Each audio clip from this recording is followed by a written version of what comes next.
नमस्कार। Social media special bulletin देख रहे हैं आप और मैं हूं आपके साथ खुशी व्यास। तो खबरों की करेंगे शुरुआत, लेकिन उससे पहले जान लेते हैं किन खबरों पर आज हमारी नजर रहने वाली है। तो यूनियन कार्बाइड के कचरे का पीथमपुर में विरोध जो है लगातार जारी है। आपको बता दें कि इसके अलावा पूर्व मंत्री कवासी लखमा के घर से ईडी को अब सबूत भी मिल चुके हैं। मनमोहन सिंह का स्मारक बनाने की तैयारी अब जोरों से चल रही है। अमेरिका में ट्रक ने न्यू ईयर मना रहे लोगों को रौंदा है। दिलजीत दोसांझ ने पीएम मोदी से मुलाकात की है। और अगर इसके अलावा देखा जाए तो शेयर मार्केट में नए साल पर सेंसेक्स में उछाल देखा गया। निवेशक मालामाल हुए हैं। भारत और ऑस्ट्रेलिया के बीच 5वां टेस्ट मैच खेला जाएगा। देवा का नया पोस्टर जारी हुआ है। तापसी पन्नू की शादी की फोटो भी वायरल हो रही है और 18 राज्यों में घने कोहरे का अलर्ट जारी किया गया है। तो इसी के साथ एक बार फिर से आप सभी का स्वागत है। चलिए अब खबरों की ओर रुख करेंगे, जहां भोपाल की यूनियन कार्बाइड फैक्ट्री का जहरीला कचरा पीथमपुर में जलाया जा रहा है, जिसके विरोध में धरना प्रदर्शन शुरू हो चुका है। इसके विरोध में पीथमपुर बचाओ समिति दिल्ली के जंतर मंतर पर प्रदर्शन कर रही है। इसके साथ ही पीथमपुर सर्वदलीय धरना देने के बाद नेता 3 जनवरी के बंद के समर्थन के लिए घर घर जाकर लोगों को इसमें शामिल करने के लिए प्रेरित करेंगे। आपको बता दें कि भोपाल की बंद पड़ी यूनियन कार्बाइड फैक्ट्री का 337 मीट्रिक टन रासायनिक कचरा 12 कंटेनर से पीथमपुर भेजा गया है। कड़ी सुरक्षा के बीच सभी कंटेनर पीथमपुर के आशापुरा स्थित राम की फैक्ट्री लाए गए हैं। यहां कचरे का निष्पादन किया जाएगा। इसका विरोध तभी से शुरू हो गया था जब इसके निष्पादन का काम राम की एनवायरो को सौंपा गया था। और अगर देखा जाए तो इस मुद्दे को लेकर सीएम डॉक्टर मोहन यादव ने कहा कि सारे सुझावों के बाद हमने भोपाल से यूनियन कार्बाइड का जहरीला कचरा पीथमपुर भिजवाया है। इस घटना को 40 साल हो चुके हैं। ऐसे में स्वाभाविक रूप से कई सारी आशंकाओं का अपने आप ही उत्तर मिल जाता है, इसलिए इस पर राजनीति नहीं होनी चाहिए। मुख्यमंत्री ने मंत्री कैलाश विजयवर्गीय को इंदौर में बैठक कर स्थानीय जनप्रतिनिधियों और संगठनों से बातचीत करने को लेकर भी कहा है।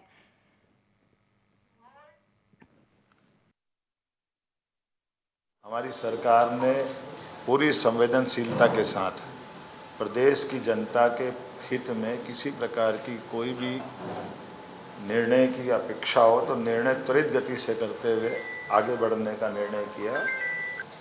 भोपाल से लगभग 358 टन यूनियन कार्बाइड का कचरा, जिसमें 60% से ज़्यादा स्थानीय मिट्टी है, लगभग 40% सेवन नेफ्थॉल और अन्य प्रकार के केमिकल से जुड़े अपशिष्ट है। इस कचरे के निपटान की प्रक्रिया में दुनिया में शायद ही इतना गहन परीक्षण किया होगा। मंत्रालय नई दिल्ली के निगरानी में TSDF पीथमपुर में पुनः इस प्रकार का इसका परीक्षण किया गया था और वीडियोग्राफी भी कराई थी। अगस्त 2015 में ये ट्रायल रन सफलतापूर्वक किया जाकर के केंद्रीय प्रदूषण नियंत्रण बोर्ड द्वारा प्रायोगिक निपटान की समस्त रिपोर्ट पुनः सुप्रीम कोर्ट में हमने प्रस्तुत की। इन समस्त रिपोर्ट में से स्पष्ट रूप से उभर कर सामने ये आया, इस कचरे के निपटान से वातावरण में कोई किसी प्रकार का नुकसान स्पष्ट नहीं हुआ है। इस मुद्दे का राजनीतिकरण न होने दें, क्योंकि ये जो केवल तात्कालिक रूप से लोग राजनीतिकरण करते हैं, लेकिन लंबे समय तक हमको अगर आगे बढ़ना तो गंभीरता के साथ बढ़ना। ये अलग बात है कि राजनीतिक चश्मे के कारण से कोई कुछ कहे तो मैं उसका कुछ नहीं कह सकता हूँ। खास करके मैं कांग्रेस के मित्रों से भी कहना चाहता हूँ कि बीती ताही विसार दे, आप कष्ट तो उन्हीं की तरफ से खड़ा हुआ था। उनके शासनकाल में ये फैक्ट्री चल रही थी। उन फैक्ट्री के चलने के बाद 20 साल तक सरकार भी उनकी थी, उनने उस समय कुछ नहीं किया। और इस कष्ट से सुप्रीम कोर्ट के निर्देश के बाद अगर हम इस पर समाधान कर रहे हैं, और वो भी दो मुँही राजनीति नहीं चलती। पीथमपुर में आके विरोध करते और भोपाल में कुछ नहीं बोलते। भोपाल के लोग कांग्रेस के बारे में विचार नहीं करते। तो छत्तीसगढ़ में ईडी की कार्रवाई लगातार जारी है। लखमा के घर पर ईडी ने छापा मारा, जिसमें नई अपडेट निकलकर सामने आई है। छत्तीसगढ़ के पूर्व आबकारी मंत्री और कवासी लखमा के घर पर ईडी को अब छापेमारी में कुछ सबूत भी मिल चुके हैं। ईडी ने सोशल मीडिया पर पोस्ट कर इसका बड़ा खुलासा किया। सोशल मीडिया एक्स पर पोस्ट करते हुए ईडी ने बताया कि लखमा के ठिकानों में तलाशी के दौरान उन्हें नकद लेन देन के सबूत के साथ आपत्तिजनक रिकॉर्ड भी मिले हैं। दरअसल ईडी ने शराब घोटाले मामले में पूर्व मंत्री और वर्तमान कोंता के विधायक कवासी लखमा के सुकमा स्थित ठिकानों पर तलाशी ली थी। 28 दिसंबर को हुई इस कार्रवाई के बाद अब ईडी ने सोशल मीडिया पर एक पोस्ट किया। ईडी ने एक्स पर पोस्ट कर यह भी लिखा है कि कवासी लखमा के ठिकानों पर कार्रवाई की गई है। देखा जाए तो शराब घोटाले को लेकर ईडी ने दस्तक दी। हालांकि ये नहीं कहा जा सकता कि अचानक से कार्रवाई हुई, इससे पहले भी मामले में जांच पड़ताल जारी थी। अब ईडी ने दस्तक दे दी है। कवासी लखमा का इस मामले में ये कहना है कि मैं अनपढ़ था, मुझे पता नहीं था, अधिकारियों ने मुझसे साइन करवा लिए गए, इसमें मेरा कोई रोल नहीं है। हालांकि इसके बाद भी ईडी की कार्रवाई लगातार जारी है, लेकिन अब नया अपडेट ये सामने आया है कि अब सबूत जो है ईडी को मिले हैं। एक्स पर पोस्ट कर ईडी ने ये तमाम खुलासा किया है। आपको बता दें कि ईडी ने एक्स पर पोस्ट कर ये लिखा है कि कवासी लखमा के घर से नकद लेन देन के जो रिकॉर्ड हैं वो जब्त किए गए हैं। कवासी लखमा के ठिकानों पर की गई तलाशी अभियान में पीओसी के उपयोग से संबंधित सबूत जुटाने के साथ कई डिजिटल डिवाइस भी बरामद किए गए हैं, जिनके आपत्तिजनक रिकॉर्ड है। ईडी का ये पोस्ट सामने आने के बाद छत्तीसगढ़ की राजनीति में एक बार फिर से हड़कंप मचा हुआ है। तो देखा जाए तो लगातार राजनीति भी इस पर हो रही है। बीजेपी तंज कस रही है, कांग्रेस इससे कहीं ना कहीं किनारा करने की पूरी कोशिश कर रही है।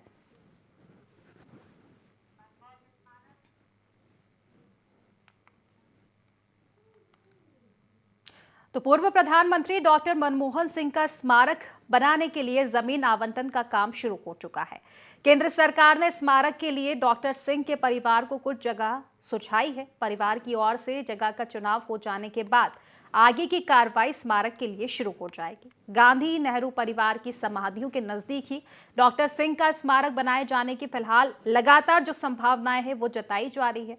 आपको बता दें कि स्मारक के लिए 1.5 एकड़ जमीन दी जा सकती है। इसके लिए शहरी विकास मंत्रालय के अधिकारियों ने राजघाट और उसके आसपास का दौरा भी किया। नई पॉलिसी के मुताबिक जमीन आवंटन किसी ट्रस्ट को ही किया जा सकता है। इस वजह से पहले ट्रस्ट का गठन होगा, जमीन के लिए आवेदन ट्रस्ट ही करेगा। तो मनमोहन सिंह का स्मारक बनाने की तैयारी जो है अब और तेज हो चली है। सुझाव जो है कई तरह के दिए हैं मनमोहन सिंह के परिवारों को स्मारक बनाने के लिए। गांधी नेहरू परिवार की समाधियों के पास संभावित है कि स्मारक बनाया जाएगा। ज्यादातर संभावनाएं यही जताई जा रही है। हालांकि देखने वाली बात होगी, कुछ ही दिनों में ये कार्रवाई जो है शुरू हो जाएगी।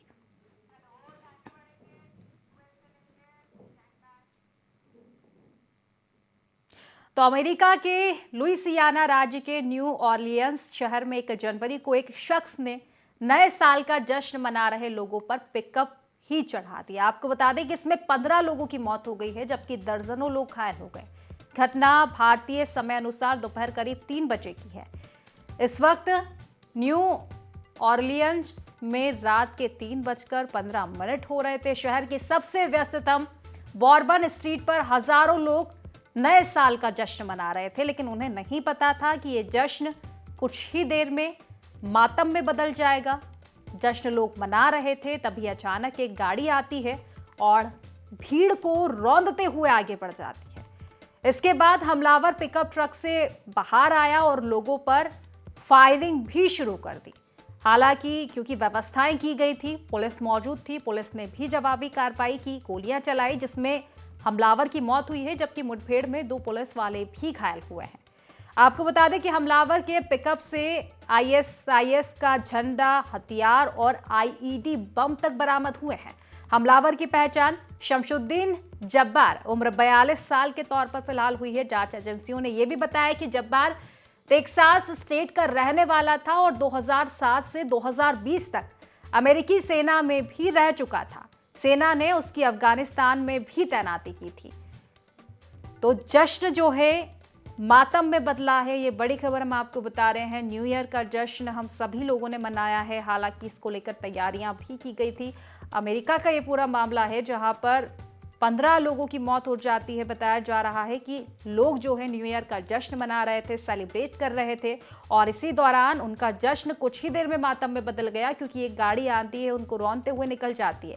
यही नहीं, गाड़ी से जो शख्स निकलता है जमकर फायरिंग भी शुरू कर देता है। हालांकि पुलिस बल मौजूद था, जवाबी फायरिंग की जाती है जिसमें मौत हो जाती है उसकी। और मुठभेड़ में 2 पुलिस जवान के घायल होने की भी खबर सामने आ रही है।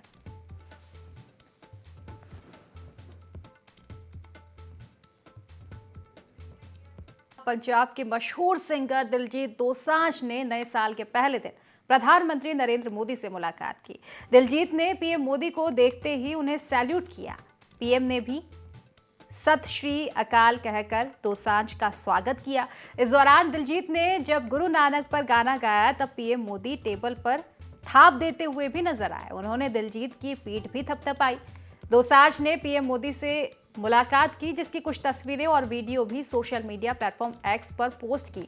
उन्होंने इस मुलाकात को एक यादगार मुलाकात बताया। दिलजीत के साथ उनकी टीम भी इस दौरान मौजूद रही थी। आपको बता दें कि दिलजीत दोसांझ ने अपने दिल लुमिनाटी टूर का लास्ट शो लुधियाना में किया था। दिलजीत ने पीएम मोदी से कहा कि हम किताबों में पढ़ते थे कि मेरा भारत महान, लेकिन जब मैं पूरा भारत घूमा तो मुझे पता चला कि ये बातें क्यों कहते हैं, क्योंकि मेरा भारत महान है।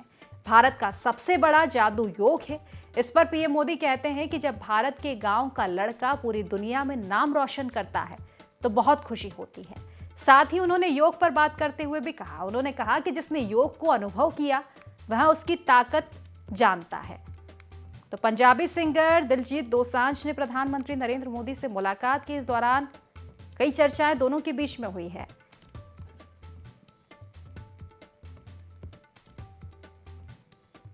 तो दिलजीत दोसांझ ने इस दौरान पीएम को एक गाना भी सुनाया और इस दौरान प्रधानमंत्री नरेंद्र मोदी ने दिलजीत की पीठ थपथपाई। योग को लेकर भी दोनों के बीच में चर्चाएं हुई। दिलजीत ने कहा कि मैंने अक्सर किताबों में पढ़ा था कि मेरा भारत महान, लेकिन जब मैंने भारत को घूमा तो पता चला कि भारत वाकई महान है।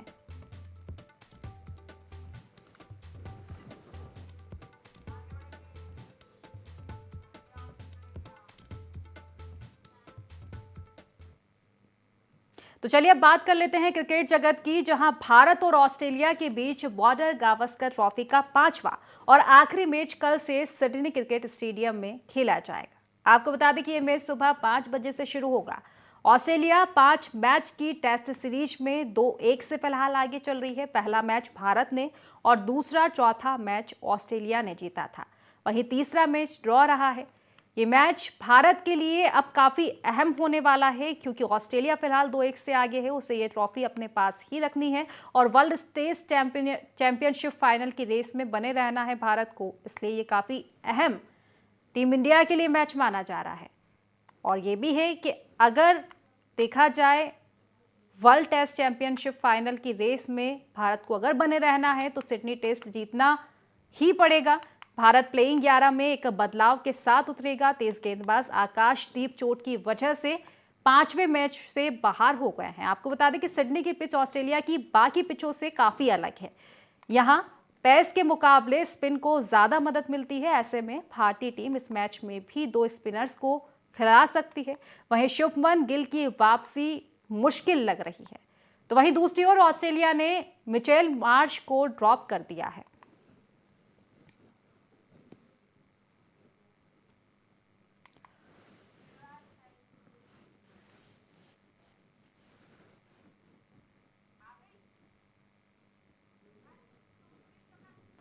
तो भारत और ऑस्ट्रेलिया के बीच अब ये 5वां टेस्ट मैच है। फिलहाल देखा जाए तो पहला मैच भारत ने जीता था, उसके बाद दूसरा और चौथा मैच ऑस्ट्रेलिया जीत चुकी है, तीसरा मैच ड्रॉ हुआ था।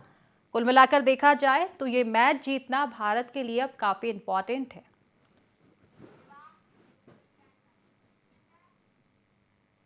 तो चलिए अब एक रुख कर लेते हैं बॉलीवुड की ओर कि बॉलीवुड में क्या कुछ हलचलें बनी हुई हैं। तो देखिए, बॉलीवुड एक्टर शाहिद कपूर के फैंस को नए साल का बड़ा तोहफा मिला है। फैंस लंबे समय से उनकी एक्शन थ्रिलर देवा का इंतजार कर रहे हैं, जिसे अब दर्शक महीने के आखिरी में देख पाएंगे। आपको बता दें कि फिल्म मेकर्स फिल्म के बारे में लगातार अपडेट्स देकर ऑडियंस की एक्साइटमेंट को लगातार बढ़ा रहे हैं। नए साल के मौके पर फैंस को ट्रीट देते हुए मेकर्स ने फिल्म से शाहिद कपूर का नया लुक पोस्टर रिलीज कर दिया है। आपको बता दें कि शाहिद का अंदाज देखने के बाद अब फैंस की एक्साइटमेंट और भी बढ़ चुकी है। देवा के नए पोस्टर में शाहिद कपूर का जो लुक है काफी दमदार और रॉ नजर आ रहा है। सिगरेट पीते हुए शाहिद का स्टाइल और एटीट्यूड कमाल का दिखाई दे रहा है। बैकग्राउंड में 90 के दशक के आइकॉनिक अमिताभ बच्चन की झलक भी दिखाई दे रही है। शाहिद का दमदार लुक और बिग बी की ताकतवर मौजूदगी से फिल्म ने दर्शकों के बीच जो एक्साइटमेंट है और भी अब बढ़ा दिया है। फिल्म देवा 31 जनवरी 2025 को रिलीज होने वाली है। ये एक धमाकेदार एक्शन थ्रिलर है। ये फिल्म साल 2025 में पुष्पा 2 को टक्कर दे सकती है। जिस तरह से फिलहाल जो पोस्टर जारी हुआ है इसका, फिल्म में पूजा हेगड़े और पवेल गुलाटी भी है। कुल मिलाकर देखा जाए तो देवा को लेकर जो इंतजार है दर्शकों का वो जल्द ही खत्म होने वाला है। 31 जनवरी को मूवी रिलीज होने वाली है, लेकिन इसके पहले एक्साइटमेंट जो थी लोगों की और भी बढ़ चुकी है, क्योंकि फिल्म मेकर्स ने एक पोस्टर इस मूवी को लेकर जारी किया है। शाहिद कपूर का एक अनोखा लुक सामने आ रहा है।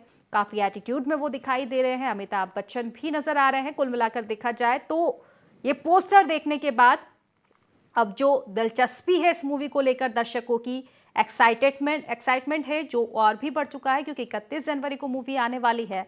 लेकिन उससे पहले अगर देखा जाए तो अब दर्शक बेसब्री से इंतजार कर रहे हैं। फिल्म को लेकर यह भी कहा जा रहा है कि ये फिल्म पुष्पा 2 को टक्कर दे सकती है, क्योंकि अगर देखा जाए तो फिलहाल पुष्पा 2 काफी धमाल मचाती हुई नजर आ रही है। लेकिन देवा से काफी उम्मीदें दर्शकों को है। 31 जनवरी को रिलीज होने वाली है मूवी, लेकिन उसके पहले ही एक्साइटमेंट लोगों में काफी नजर आ रहा है और ये एक्साइटमेंट और भी बढ़ा दिया है एक पोस्टर ने फिल्म को लेकर जो जारी हुआ है। शाहिद कपूर का फिल्म में जो लुक है वो बताया गया है और इससे जो देखा जाए दर्शकों को और भी ज्यादा एक्साइटमेंट बढ़ चुका है, क्योंकि 31 जनवरी को मूवी रिलीज होगी, यानी कि इंतजार दर्शकों को करना पड़ेगा करीब 1 महीने का। लेकिन पोस्टर के बाद इस फिल्म को लेकर हलचलें बढ़ चुकी है। कहा यह भी जा रहा है कि यह फिल्म पुष्पा 2 को भी टक्कर दे सकती है। तो एक्ट्रेस तापसी पन्नू ने पिछले साल ही अपने long time boyfriend Mathias Boe से शादी रचाई थी। उनके पति मैथियास ने साल 2024 को अनोखे तरह से अलविदा किया। अपने इंस्टाग्राम हैंडल पर बैडमिंटन खिलाड़ी ने अपनी और एक्ट्रेस तापसी पन्नू का एक मोनोक्रोम फोटो शेयर किया है, जिसमें दोनों शादी रजिस्टर करने के लिए साइन करते हुए नजर आ रहे हैं। आपको बता दें कि मैथियास लिखते हैं कि 2024 मेरे लिए बेहद खास रहा है। वे लिखते हैं कि 2024 वो साल था जब मेरी गर्लफ्रेंड मेरी पत्नी बन गई, मेरा परिवार बड़ा हो गया। मैं सबको अपने परिवार और दोस्तों के साथ नए साल की हार्दिक शुभकामनाएं देता हूं। तो आपको बता दें कि तापसी पन्नू और मैथियास ने बीते साल 23 मार्च 2024 को उदयपुर में पारंपरिक तरीके से शादी रचाई थी। शादी समारोह में उनके करीबी दोस्त और परिवार के लोग ही सिर्फ शामिल हुए थे, जिसमें अनुराग कश्यप, पावेल गुलाटी और कनिका ढिल्लों सहित कुछ सेलिब्रिटी भी नजर आए थे। आपको बता दें कि एक्ट्रेस ने अपनी शादी को काफी सीक्रेट रखा था। उन्होंने अभी तक शादी की कोई तस्वीर भी शेयर नहीं की है। तापसी और मैथियास पहली बार 2013 के इंडियन बैडमिंटन लीग के उद्घाटन में मिले थे। इसके बाद दोनों एक दूसरे को डेट करने लगे, रिलेशनशिप में आए और अब लॉन्ग टाइम बॉयफ्रेंड के साथ तापसी पन्नू ने पिछले साल ही शादी रचाई है। लेकिन शादी के बाद उन्होंने तस्वीरें शेयर नहीं की, जो कि अब सामने आ रही है, क्योंकि देखा जाए तो मैथियास ने अब नए साल पर यह तस्वीरें जारी की और उन्होंने कहा कि 2024 उनके लिए काफ़ी अच्छा रहा, क्योंकि उन्होंने अपनी गर्लफ्रेंड से शादी की, गर्लफ्रेंड पत्नी बनी उनकी और उनका परिवार बड़ा हुआ।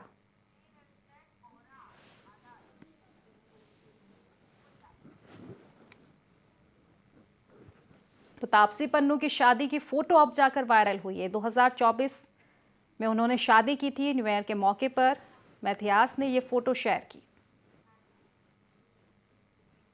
तो देखिए, अगर मौसम की बात करें तो देश के 18 राज्यों में कोहरे का अलर्ट एक बार फिर से जारी किया है। मौसम विभाग के अनुसार मध्य प्रदेश में अगले 3 दिन कड़ाके की ठंड पड़ेगी। लाहौल स्पीति का ताबो गांव अभी फिलहाल सबसे ठंडा पूरे देश में नजर आया। आपको बता दें कि यहाँ के तापमान की अगर हम बात करें तो -16.7 डिग्री सेल्सियस दर्ज किया गया। कश्मीर घाटी में भी बर्फबारी हुई है।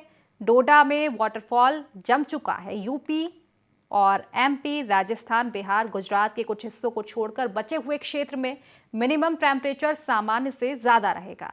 उधर गुजरा हुआ साल 2024 सबसे गर्म रहा है। मौसम विभाग ने बताया कि 1901 के बाद 2024 देश में अब तक का सबसे गर्म साल रहा। साल के आखिरी 3 महीने अब तक गर्मी सबसे ज्यादा रिकॉर्ड की गई थी। अक्टूबर 2024 का महीना 123 साल में सबसे गर्म महीना रहा।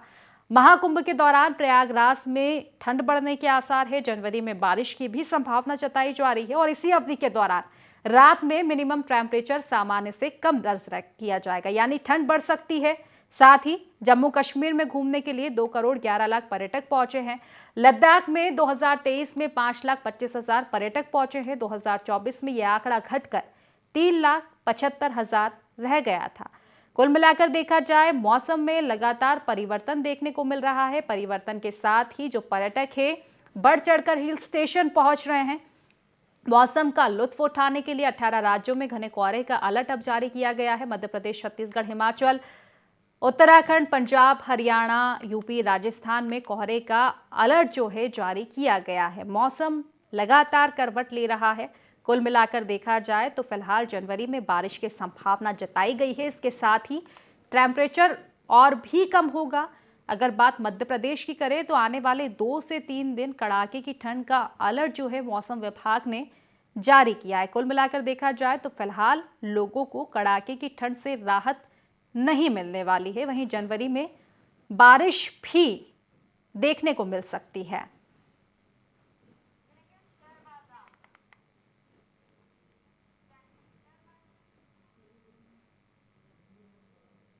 तो चलिए अब जान लेते हैं कैसा रहा आज का शेयर बाजार। तो देखिए, शेयर बाजार में आज यानी कि 2 जनवरी को बढ़त देखने को मिली। सेंसेक्स 1,436 अंक चढ़कर आपको बता दें कि 79,943 के स्तर पर बंद हुआ। वहीं निफ्टी की अगर हम बात करें तो 445 अंक की तेजी इसमें देखने को मिली। ये 24,188 के स्तर पर बंद हुआ। सेंसेक्स के 30 शेयरों में से 29 में तेजी देखी गई। आज ऑटो और आईटी शेयर्स में ज्यादा बढ़त देखी गई। कुल मिलाकर देखा जाए तो आज का शेयर काफी अच्छा रहा है। आयशर मोटर्स के शेयर में 8.55% और मारुति सुजुकी के शेयर में 5.61% तेजी देखने को मिली। इससे पहले कल यानी कि 1 जनवरी की अगर हम बात कर लेते हैं तो शेयर बाजार में बढ़त देखने को मिली थी। नए साल पर लोगों को काफी खुशी हुई थी। अगर देखा जाए शेयर बाजार में नए साल के साथ ही रौनक लौट आई है। सेंसेक्स और निफ्टी में आज यानी कि 2 जनवरी को लगातार दूसरे दिन भी अच्छी खासी तेजी देखने को मिली। दोनों इंडेक्स में 1% से अधिक उछाल कारोबार में देखने को मिला। शेयर बाजार की इस शानदार तेजी के पीछे कई 4 बड़ी वजह भी बताई जा रही है। तो देखिए, कौन सी वो वजह है उसकी और भी हम निगाहें डाल लें तो देखिए, शानदार जीएसटी कलेक्शन, टेक्निकल ट्रेंड। ये बताया जा रहा है कि शानदार जीएसटी कलेक्शन की वजह से उछाल देखने को मिला। इसके बाद अगर देखा जाए तो दूसरा कारण यह भी है कि अच्छे तिमाही नतीजों की उम्मीद आईटी सेक्टर की उछाल का कारण बन सकती है।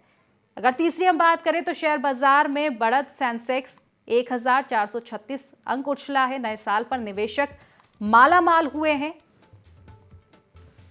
कुल मिलाकर देखा जाए तो शानदार उछाल नए साल के तौर पर शेयर मार्केट में देखने को मिली। टेक्निकल ट्रेंड, ये 4 बड़ी वजह बताई जा रही है जिनकी वजह से कहा जा रहा है कि शेयर बाजार उछला है। तो अच्छे तिमाही नतीजों की उम्मीद जताई जा रही है, इसमें वो शामिल है। इसी के साथ आईटी सेक्टर की उछाल भी शामिल है।